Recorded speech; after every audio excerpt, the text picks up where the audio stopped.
Caruso runs a break. Caldwell Pope goes to the wing here. James! Oh!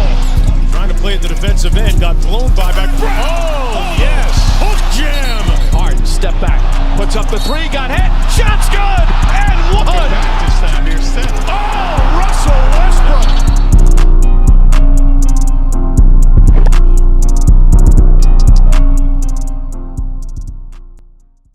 As I talked about the Heat, as they swept my Pacers and I put my hoodie back on, we talk about the series that's going on now. Actually, no, they don't play today. They played last night. Let's talk about the series. Cause I'm not even going to talk about the Bucks and Magic series. There's nothing to talk about there. The series they have with the Bucks, which is something that many, including myself, have been excited and wanted to see. Get this hoodie on. There we go. Has been excited to see it. Last night, it was a game. A back and forth game that was between the Heat and the Bucks. It was ultimately won by the Heat, 115-104 behind Jimmy Butler's 40 points. And man, in the fourth quarter, Jimmy Butler went off. I mean, I was excited. I was like, you get him, Jimmy. He was playing phenomenal in the fourth quarter, and that was one thing that a lot of people pointed to as to a reason why the Heat could possibly upset the Bucks is because of their heart. Now, as I stated before in the last episode, the Heat, I said it 2 times, but I forgot about when they played each other in the bubble. The Heat are the only team to beat the Bucks 3 times this season. And a lot of people think, they're smaller, they're not going to be able to defend. They've been able to defend these guys pretty well. Even defending Giannis. Even though Giannis went, what do you go for? He went 6 for 12 last night, having only 18 points and 10 rebounds and 9 assists. They held him down considering, compared to his last series where he averaged over, 30 points. And he had, 13 rebounds a game. They played very, very well. They played very well defensively, and they had great heart. Goran Dragic played well as well with 27 points. As Kendrick Nunn, who I didn't see much of last series, he started to play this series. He only had 6 points in 16 minutes, shooting 3 from 9 from the field. Didn't look too good out there from what I've seen. When I was watching him play, wasn't too impressed. But Goran Dragic taking over that starting point guard role has been very effective. Him and Jimmy Butler has been playing well together. Bam had 12 points with 17 rebounds as well. Tyler Herro had 11 points, had a big shot in the fourth quarter from the three-pointer. Throughout that run that Jimmy Butler was going on by himself, just literally scoring at will, whatever he wanted. I'm talking about pull-up threes, stealing the ball half court, taking it to get the foul, and then pulling up from a mid-range jumper in front of 2 defenders from the right side.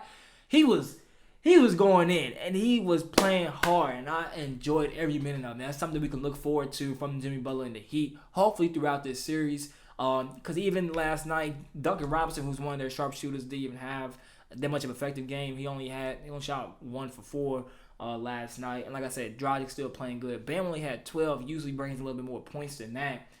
And Iggy and Jay Crowder didn't contribute as much, but they were still there contributing at least a little bit. So if you see an increase of usage from those players and more points and more effectiveness from them, that could be big trouble for the Bucks. But what can the Bucks do in order to turn the series around and ultimately win?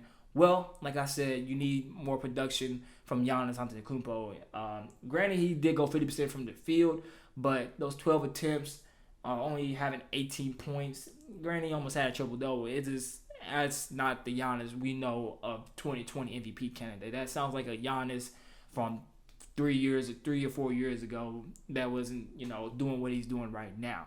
So you obviously need more input from Giannis Antetokounmpo. Bledsoe, who was injured, they kind of could have used him last night to increase the space or the pace of the game that was going on between them, because the Heat, where they was playing fast, the Bucks could not keep up with that. George Hill, he is a good point guard, not as fast as a Bledsoe, and he kind of could keep up the pace with that team. Middleton shot well tonight. Middleton and Lopez played good last night, but it wasn't enough for the Bucks. Obviously, you need the whole team to shoot on all cylinders, and Giannis, like I said, most importantly, to be that effective guy. Middleton shot 50% from the field, finishing with 28 points, and Brook Lopez finished with 24 points and actually shot 67.7% from 3, which is better because he has been having a bad 3-point shooting season.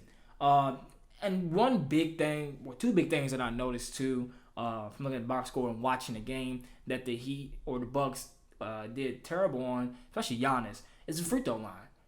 Terrible shooting percentage from the free throw line. They shot 14 for 26 from the free throw line. That's a lot of free throws missed. Crucial free throws that could have been made to even up the score, if not bring them close to even beat and compete with these guys at the Heat.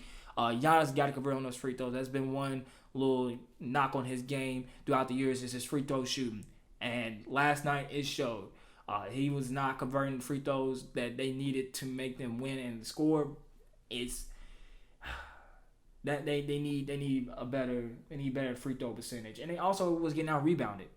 Like they had 34 rebounds total as a team compared to Miami Heat's 46. Now, if you remember what I said earlier talking about the size of the Heat's team, you would think ideally with the Bucks being a bigger team, having Brook Lopez down there, having Giannis Antetokounmpo, having them, you would think ideally that these guys would be able to be out rebounding the Heat, but that wasn't the case. Like I said, Bam Adebayo pulled in the 17 rebounds himself, and he's only 6'9", and a lot of the team, like I said, Butler's pulling rebounds as well. Like I said, that team plays with heart. So Bucks got to get on the board, box out these people, and be able to crash the boards and get these rebounds, because they can kill on the offensive and defensive boards, both sides. So the Bucks needs to bring that extra level, need to put the foot on the gas with this, especially Giannis Antetokounmpo, because he is the key. And many picked this team to come out the East, but the way they played last night with Giannis' production and their shooting from the free throw line, it doesn't like this team is going to be the one to come out the East. It might be the Miami Heat beating them and ultimately meeting the winner of the Celtics and Toronto series.